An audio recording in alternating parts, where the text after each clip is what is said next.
Good morning. You're tuning in with Wild Girls Gone Sober. Wild Girls Gone Sober! Holiday edition. I'm Lindsay. And I'm Amy. We're so excited that you're here. So how was your Christmas, Lindsay? We're here 3 days past the big C. No, it was good. Jeez, what do we do? You know, my brothers aren't here. I have a very small family, like I said before, but we actually sounded super lame. We got up and went to the gym because what do you do when you wake up sober on Christmas? I didn't go to the gym. That's So for damn sure. Ate breakfast, then we went over to, we just bounced around, and then we ended up at my family's. Mm-hmm. And that was really nice. My parents made a nice like salmon dinner, and we had a good time, and my mom was really cute. She had like the LaCroix and different soda waters to choose from, so that was really cute, and they both weren't drinking. Oh, okay. So that was interesting. Yeah. Not that they're like raging, shots lined up, but they like to party. And Was your brother here for Christmas or just no, Thanksgiving? just Thanksgiving. Okay. They're in London. So, so it was good. Like they were very, very well behaved. Yeah. I was actually proud of them. Like we laughed a lot. We sat at the dinner table and just shot the shit, just with no alcohol. Nice. I will say at the end of the day, by the time like we got home and we were just sitting there, I was like, whew, all right, first sober Christmas in the books. Good for you. So Yeah. Nice. yeah. Very nice. So how about you? Oh, I don't share your light and lovely Christmas. I don't know. I had a weird holiday. I had a weird holiday. I had some weird things leading up to the holiday.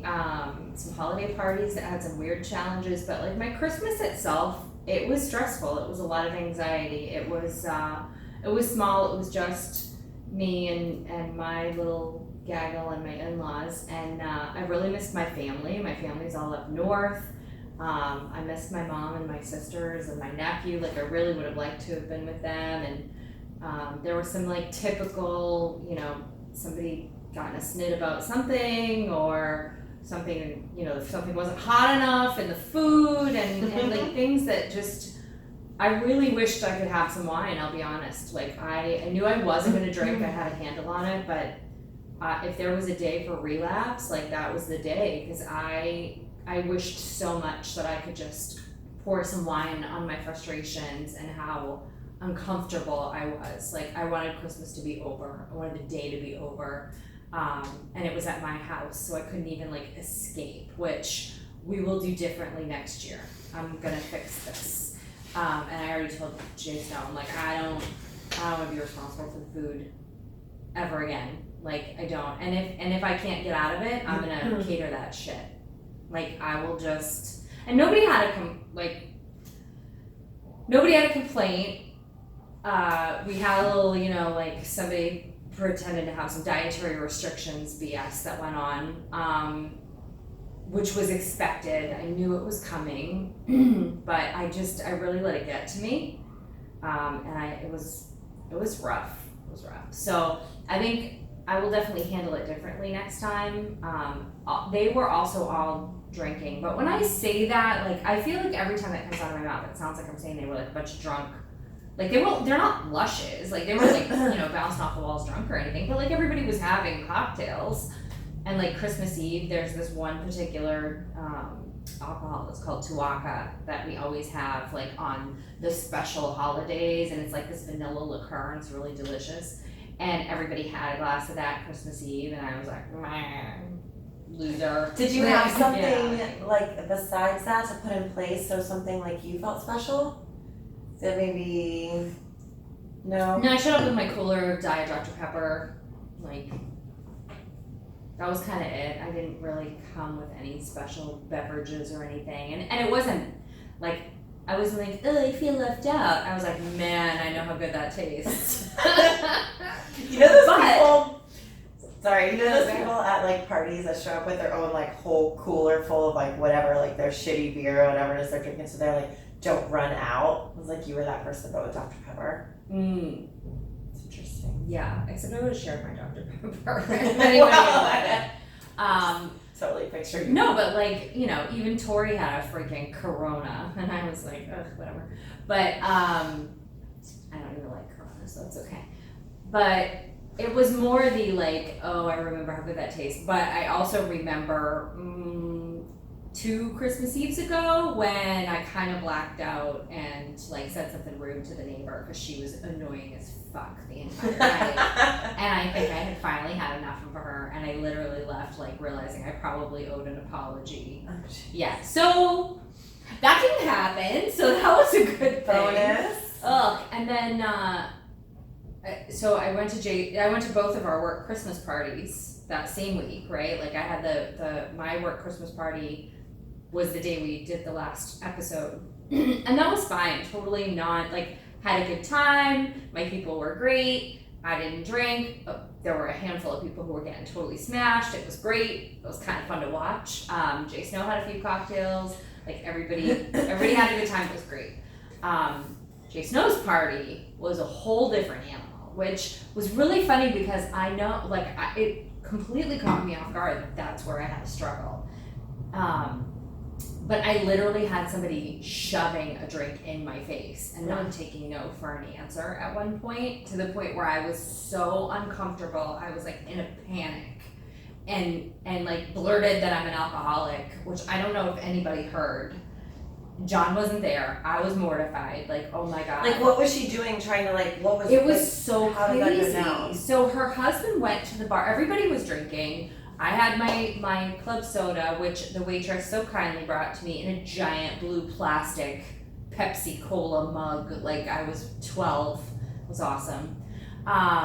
Don't you get them to change it? Because I don't put up with that shit. Well, you know what? At that point, I was just making a scene in front of a bunch of people if I was saying something about it. So I figured it was less of a big deal if I just drank it and shut the fuck up. But like, really, you couldn't just put it in a plastic. Got it. Plastic cup like everybody else has. You're gonna bring me the giant. Well, I mean, like. I make them almost feel bad. I'm like, seriously, that happened to me the other day at our one of the committees I'm on holiday party. I'm like, you're gonna bring it to me, and it was like a Coca-Cola with all these like colors. Like the little kid. Yeah, I'm like, can you put it in a glass and like squeeze a lime in there? Yeah, for like me? A grown-up. Thanks. Jesus. Yeah, it was obnoxious. So. Which they never bring you your vodka soda in a sippy cup when that's how you need it. Jerk faces. So Sorry. anyhow, so I have my giant cup of club soda, and I was hanging out with one of the wives of one of the guys that my husband works with, and she's super nice. We're having great conversation, and her husband went up to the bar. My husband was like over, making the rounds, talking to his people. I was good. I was at the table with a couple of people I knew. It was in a bar. Should we talk about this? So this is the second year they've had it at this place, and it is so not impressive. Like, I'm shocked. I'm shocked at this company having this party here. But it's basically an outdoor deck bar. It's like on the water in Jupiter, and it's just an outdoor deck. It's a bar. They put some food out that got cold in 10 seconds and was like crap. And they did open bar. That was the party. So John's having some beers. Everybody was around. Everybody was drinking. And one of the husbands, so the girl I'm talking to, her husband goes up and he gets some brown liquor in a glass, right? And he comes back and he said it was Remy, which I have no idea what that is. It looked like scotch or whiskey or something, bourbon, I don't know. And something I would never drink, like not in my wheelhouse. And he came back with it, he was talking about it, people were kind of making, I'm like, I don't even know what that is. And he's like, oh, I grew up with Hennessy and blah, blah, blah. And I'm just like, oh yeah, like, no, that sounds good. And he's like, did you want to try it? And I was like, no, I'm good. And then she was like, no, you need to try it. Like, oh no, just try it. Just have some. No, you don't. And I'm going, I don't drink. No, thank you. I don't drink. No, I'm good. I don't drink. Like, I'm literally knowing. And she's like, no, you don't even have to swallow it. Just put some on your lips and taste it. How crazy are you that you really didn't pick up that hint? Because I don't think she was wasted. Like, I have said no 6 times. I literally was like, I don't want anything to do with it. And I think her attention had diverted elsewhere. I was like, I'm an alcoholic. Like, she had put the glass in front of me on the table. Like, I'm like this. I'm in terror looking at her with my hands up in front of my face. Like, it was the craziest, most uncomfortable thing. Like, ugh. So then, there was another person who, we were going to leave there and go somewhere to get something to eat. Because I was starving, and John was starving. And another couple that we're friendly with were like, yeah, we need food. So we were going to go somewhere else, go get some food, hang out. There's a place down the street that has live music, and I'm always sold when there's live music. So I was like, yes, let's get the fuck out of here, go. Well, then it turned into like a whole crew of people was going, and one of the people that was going, John's like, this is not going to be good. He's going to be a shit show. Like, we need to avoid this scenario. I'm like, I'm a passenger, dude. I'm your DD. Yeah. You tell me where we're going. I'm along for the ride. Like, whatever you guys want to do is on you. So we go to the place we were talking about, and this other person was like, let's go here, let's go here, like trying to pick like all these fancy places, and we're like, we just want to go to like good old hole in the wall burger joint that has live music. Like, we don't need to go to your fancy place. We're cool. So we all go. We order a ton of food. Is the guy with you at this point? Yeah. Yep, everybody's there. The girl that was shoving the booze in my face and her husband. The guy that was they were really worried about being there, and his wife, who turned out to be super nice, who I've never met before. And the other couple that we're friendly with. Well, I didn't realize that the man side of that couple was wasted. I did not realize how drunk he was until we got there. He was like completely smashed wasted, like eyeballs going across, like weaving, like we crazy get some carbs in it. Like it was, yeah. It was bad, and I didn't know how bad he was, and I'm a jerk, and I caused trouble. So I was sitting here. I was such a jerk. I was such a troublemaker. On purpose? Yeah, it was. Well, I didn't. So there were a couple of things I didn't realize when I did what I did, and I'll tell you what I did in a second. But I was sitting there, sober Sally, probably had a little resentment going on because everybody's partying and I can't. And I was like, you guys should do some shots. Amy. I did. I know, it was terrible. I did. And so the one who I didn't realize was wasted was like, yeah, I want some, what did he say? I want some American honey, which nobody knew what that was. And apparently it was wild turkey. And it just like, and then that, yeah. So they brought out shots of wild turkey. He and another guy did it, and he was immediately like way over, like he was toast. And I felt bad because I didn't realize he was bad as he was. And I also, his other half was not drinking at that point. She stopped when we got to this place, and so she and I were drinking club sodas. And so I figured she was driving home, right? And I thought she was the responsible one. Well, after he did that, she's like, I can't drive your car, remember? It's a stick. And I was like, oh, now I'm like, I was a jerk anyway, because I was kind of probably cranky, and I was a little like keyed up from the thing that had gone on. And I was just like, I was uncomfortable, and I was everybody that you drink. Right? I don't know. Should all get blackout drunk like I used to. I felt so bad afterwards. I really did. I was like, oh, that was just causing trouble and being a jerk, and there was no good reason for it. Did you apologize to her? I did to her, yes. I was like, I'm so sorry. I figured you were driving. I didn't realize what was happening. Nobody was upset with me. I mean, he's a grown man. Whatever. Like, nobody was angry at me. It was that spiteful little... It was. It wasn't nice. Oh. It wasn't nice at all. So that happened, and then when we left there, and the guy that everybody was worried about, he was good, actually. Like, he was fine. He was...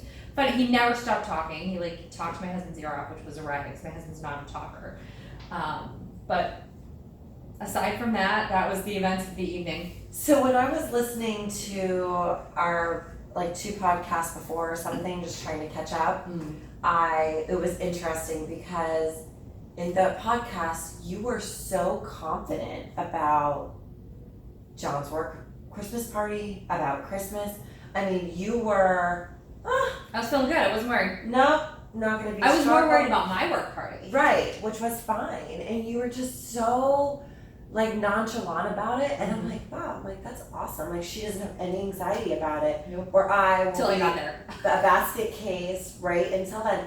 And so it was interesting because I had talked to you after both of these events, Yeah. you know, and they were both just intense, Yes. to say the least. To say the least. And so I'm like, wow, it's just a different perspective of like thinking you've got something and then you just never know what situation you're going to be in that triggers all this. Well, and honestly, that's a part of it, right? Is we're having things happen that we didn't know to expect, or you can't know until you're in it that these things are gonna come up or happen. And I don't know how I could have handled that situation differently. Not the shots thing, like that was just rude. I would never do that. I would never do that again. I felt too bad afterwards. Like I thought I was just being a badass in the moment. I was like, you guys should do some shots. It'd be great, right? Like living vicariously. And that was always my thing. Let's do a shot. Oh, I totally would have done shots. Like, not wild turkey though. I wouldn't have ever done that. But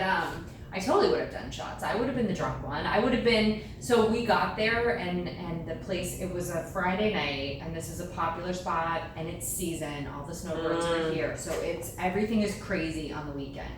So when we went in, it was like standing room only. There was nowhere to sit, and this particular place, it's a riot. It's the servers wear T-shirts that say where old people go to get laid since 1980, whatever. Like when the bar opened, it's hilarious. It is an oldie meat market, so it's a crazy place. It's fun, but because it's great people watching. But we went in, and that's how I normally feel about it.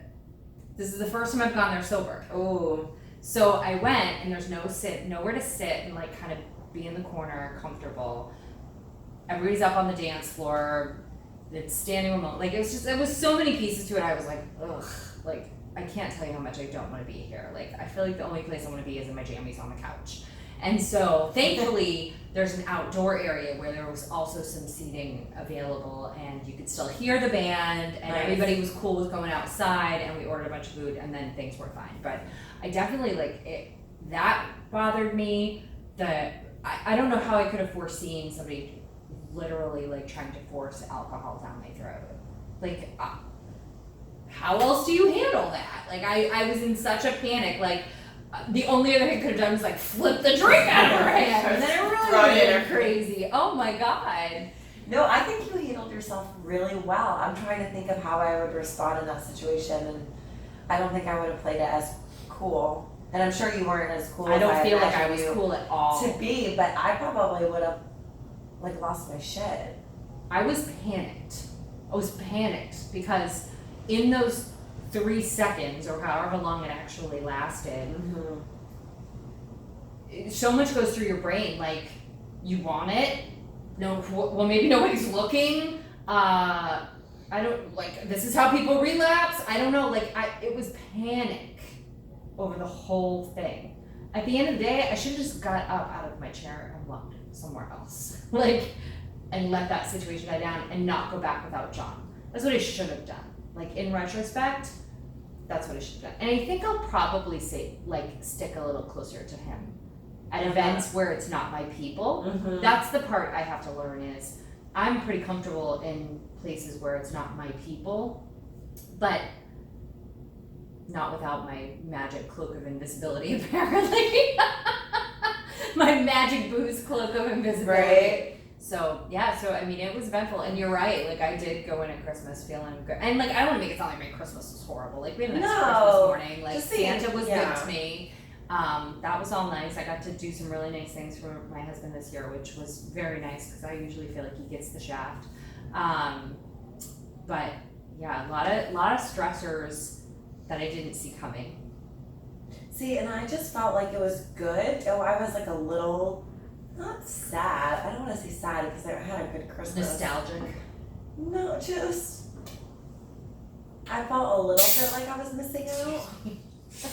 So Amy's new Christmas one of my present. sober Christmas presents. Love it. Soda machine.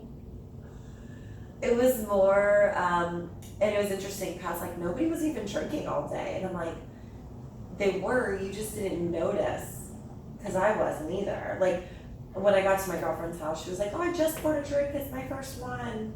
You know, the justification thing. Yeah, you get And that a lot. No, I don't feel like I get that. Yeah, I don't know. I do. Why do you get that?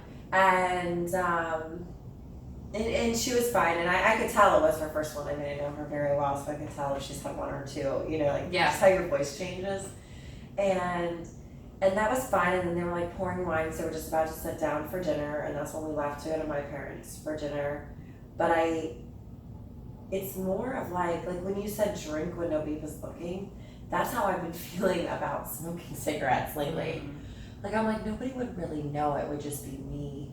And then I'm like, that's not the point, Lindsay. Like, the point is that you're not doing it for yourself. Like, why you're not drinking is why. It's like the instant gratification of wanting to, that little bit of release, just is like kind of working through that process. And that's like helpful for me. The tool is going to a meeting, you know? Yeah.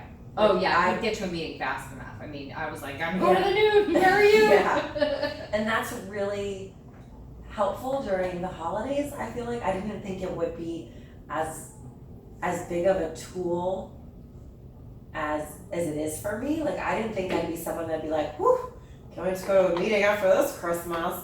But it really is, and to feel that in the room, it's like a different energy. Yeah. And it's really like this acceptance of like, you know, like we were saying, and you and I both spoke and saying that it was our first sober Christmas, and you could just see everybody's face kind of light up, almost like they would start remembering. Like, oh yeah, I remember my first Christmas. And it's cute because they know that, and so like they applaud you and make you feel like it's this, you know. I think it is a big accomplishment. Yeah. I mean, I'm taking it as a huge check mark in my book. Now, thankfully for me, I had therapy yesterday, so I got to talk about all of that and all the pieces that led up to my anxiety, and not only like why certain things triggered me, but how I can kind of, you know, them prevent them in the future, from happening. right? So that I handle them maybe a little differently, a little better, and don't let it get me to a place where I was, which was like, you know. So that timing was great. Like, okay, Christmas survived, made it through. Meeting the next day, helpful, got to share, get it off my chest, see you, talk to you, like decompress a little bit, therapy, process it all, get some feedback, some tips. Like I feel, and so now here I am today, which is probably why I'm a little off today, because I'm probably like I have a little bit of like a migraine happening, and I think I have a little bit of like emotional hangover happening from the last several days of all of that, so. Have we talked about emotional hangovers? I think we touched on it at one point. I know I have had several instances where I would say I've had them. Absolutely. Yeah. And that's basically just like going through all of the emotions of whether it's therapy. It usually happens to me after like some serious love talk, some serious therapy, work, like everything on top of each other, which it's almost like exhaustion, I feel like. Yeah, it's like emotional exhaustion. I agree with you. Very much so. I think it's a perfect way to put it, actually. And that's really what I do for that is sleep. Because that's really just listening to your bodies, but really helpful for me in the whole process, because it's like you're learning what your feelings are all over again. And I've always felt like I was in tune with my body, like, oh, I know when I'm gonna get my period, or I know like my muscle memory, or just like whatever it is. Like, I feel like I've always been in tune to what's happening, but this is like a whole new world, because that was just like drunk and tuned. And so now, you know, having to process all that and your feelings and how you deal with it, and I've really just been trying to listen to my body. Like, even this is the other day, I had all these big plans for my day off, you know, the day before Christmas, and instead of doing everything, like I met you and relaxed with you, and that was like it, and I felt really good about that. So I think it's just kind of giving myself permission to listen to my body and rest, I think is really important. Yeah. For any kind of like emotional hangover. Well, that makes sense. Getting through the day. Yeah, that makes sense. I don't know that I was really thinking about it in terms of what was going on for me, that I was, because I've definitely been like wiped out the last few days. Like, I've not been myself probably since before Christmas. I've been kind of a lump, and all I want to do is sit on the couch and watch TV and snooze and go to bed at like 9. Desperately. That's like my everyday. That's your normal, but then I don't get up at 5:30. Like, getting up this morning to meet you here, I had to really work to get myself out of bed and get here today. I will be honest with you, it's been a while since I've been able to get up at 5. Like I had a really bad emotional weird week, and ever since then it's been really hard to bounce back to 5 o'clock. So I've been trying to work down, and I'm kind of giving myself a little break this week. Like I think after New Year's everything will be a lot more regimented and a little bit more goal oriented. You know, right now I'm just trying to focus on like, all right, get through the next week. We've got New Year's Eve, and that not like that was like a big. I mean, I never needed an excuse to like party. I mean, Sunday, Monday, good day, bad day, clouds are out, clouds are orange, whatever it is. I woke up. Yeah. Put on a pair of jeans. Yes.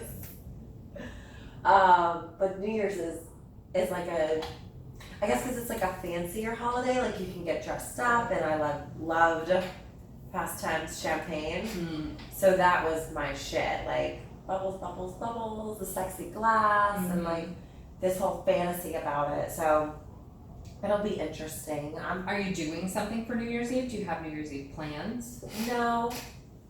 I said we talked about maybe just doing like a dinner so we can still get dressed nice and maybe Like go out to eat? Yeah, like just go out to maybe like a later dinner, because we usually go out to like early dinner when we do go out.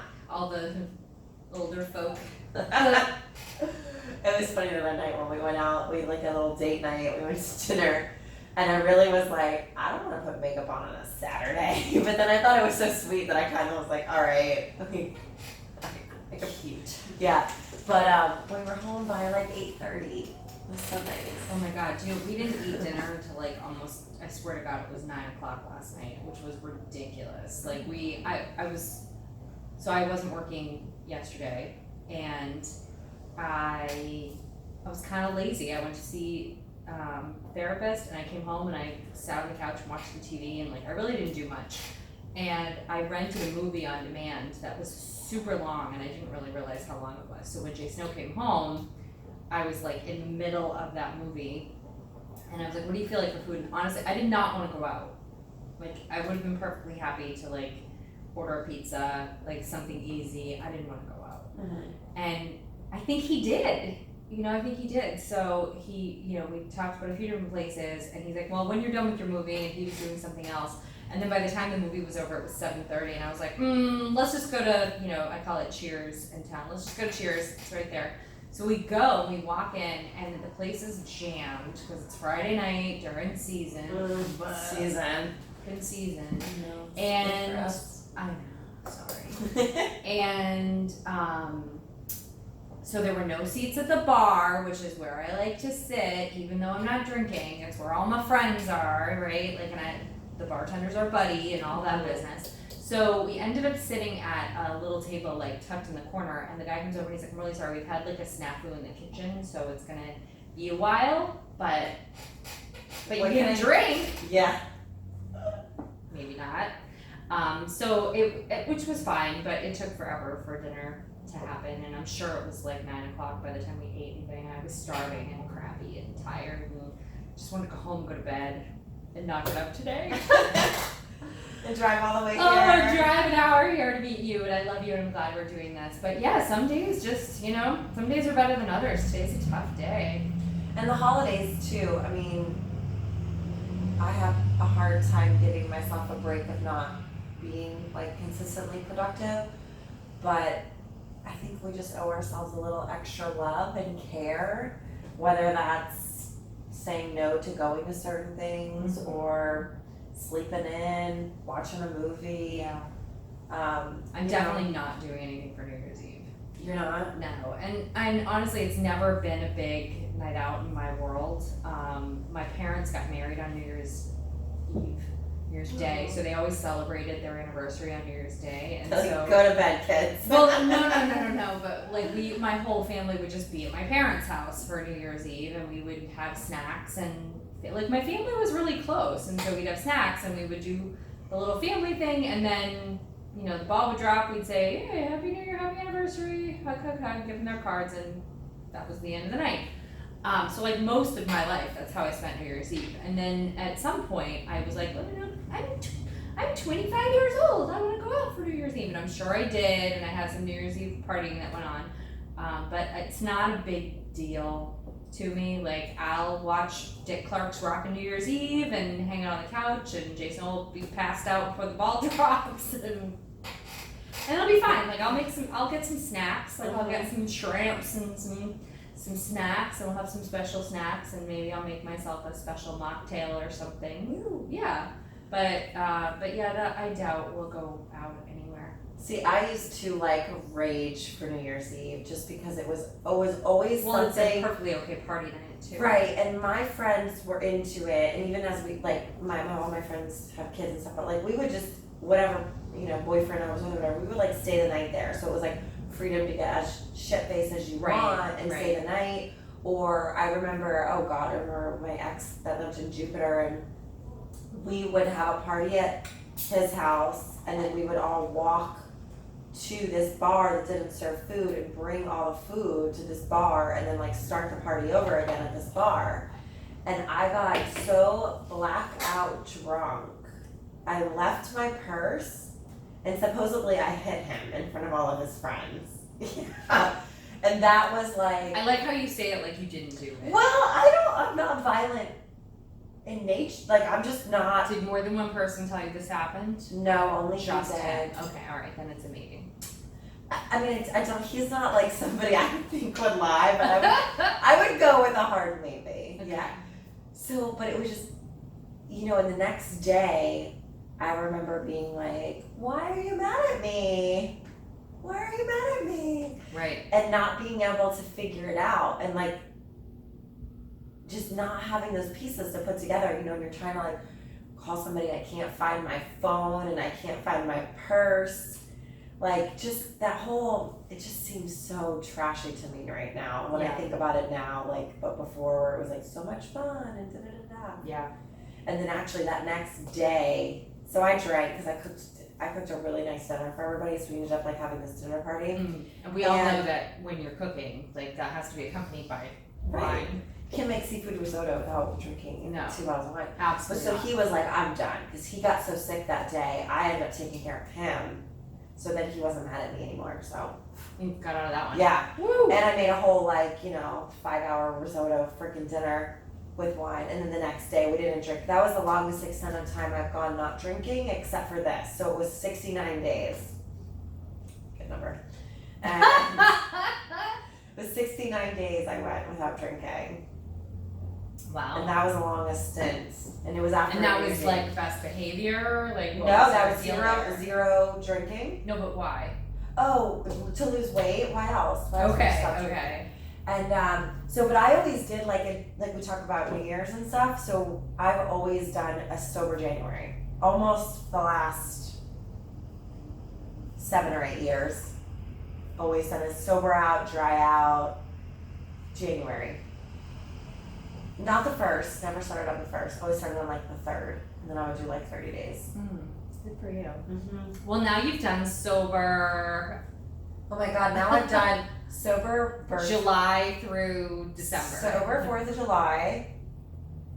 Which I can't even tell you what we did. Sober birthday. Sober hurricane. Mm-hmm. Sober Memorial Day weekend. Sober Labor Day Mosaic. weekend. No, Labor not Day's my Memorial. birthday. Labor Day. Yeah. Oh, No. Labor Day's your birthday. Okay. Labor Day in North Carolina. So vacationed. Mm-hmm. Hurricane. Oh, that was like the Girl, you were trifecta. killing it. Killing it. So proud of you. Thanksgiving. Yeah. Christmas. Yeah. Big stuff. So I think we need to Okay. wrap it up a little bit. So we survived the holidays. There were some bumps, at least on this side of the table. But So what was a nugget? What was a nugget you learned from I was that? gonna say my takeaway is I've got to anticipate the unexpected to some degree. I've got to know that when it's not my people, I'm a lot more likely to be triggered. Or my people meaning like my friends, my work crew, my family, right? Like those are my people. So if it's John's people, if it's people I don't really have a rapport with or whatever it is, like I've got to be a little bit more on guard and keep my person closer So I think Like a wingman. You need a wingman. yeah, like I gotta keep Jake Or like, like- and he's there for me. Like he's my partner in crime. He will be like, if he had seen that happening, he would have found a way to like shut that shit down fast. I know he would have. So keeping that close, and I need to. I don't have to panic. Like I've got to like find my zen in whatever the situation is, to be like, okay, how can I handle this? Like, be thoughtful about it. I don't have to react and freak out.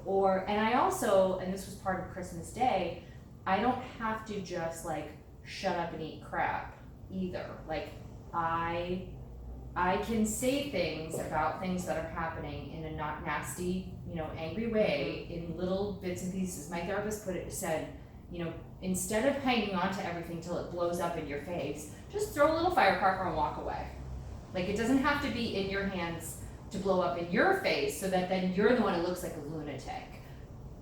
Say what you gotta say, drop a little firecracker, walk away. Whatever happens, whatever this person goes through because you had to address something or said something or whatever, it's theirs, and if they have a bad reaction, they're gonna look like the lunatic, not you. So, throw the firecracker and walk away. I was like, okay, all right. So those are my holiday wrap-ups for me. How about you? My holiday wrap-ups would be that I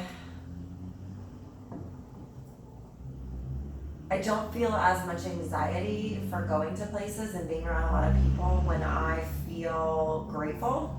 I know that sounds so cheesy, but it's like the attitude and gratitude type of thing. Like, if I can just stay in a positive state, then there's no need to have any like fear of missing out or anxiety about talking about what's going on. It's like a lot of light conversation throughout the holidays, and seeing people like even saying, oh, what have you been up to? Oh, I was over for 6 months. Like, that isn't necessarily right. That's not what you've been up to. That's what you haven't been up to. right. And it's more of like, well, I'm working on myself. I've been doing this. These are there's like a lot of positive things, and I think that sometimes I tend to just be like, oh my God, I have nothing to talk about. Like, there's nothing going on, but there's so many good things going on. Right. So if I just need to like stay focused on that, what I'm grateful for, then there won't be as much anxiety. And I've been trying in like bits and pieces to do that, even throughout the day, like stupid stuff. And move a muscle, change a thought. Right. Really being aware of that and trying to, even like when I don't want to go, like when I don't want to do something at work, I'm like, just open up the document, and like you open it up and then boom, I start working on it. It's like just like the first step almost, and that's really like the first step from when we went to AA, the first step from admitting like this is part, like just kind of getting used to taking those first steps. I think I'll be a lot more productive in 2020. So I don't know if I really had anything to do with the holidays. That's kind of what's been going on. That's where you're at. lately. That's okay. Awesome. So I love it. So we'd love to hear more about, or we'd love to hear about your holidays, your experiences, your wins, your losses. Yep. Tips and tricks. Tips and tricks. If any OGs that are tuning in. Yeah, because it's always good to get some good feedback from the OGs that have been sober for 1.5 years to get, and just, and one lady said the other day, she said, it wasn't her first, sober Christmas, but it was the first Christmas like she had enjoyed in like a certain amount of years. Right. Just because, I think that she actually got it, like the difference of just not drinking and being sober and all that good stuff. So we love your feedback. Sorry. Yeah, that's okay. So till next time, take it one day at a time. And we'll be back being Sobriety in Paradise. Yeah. Thank you.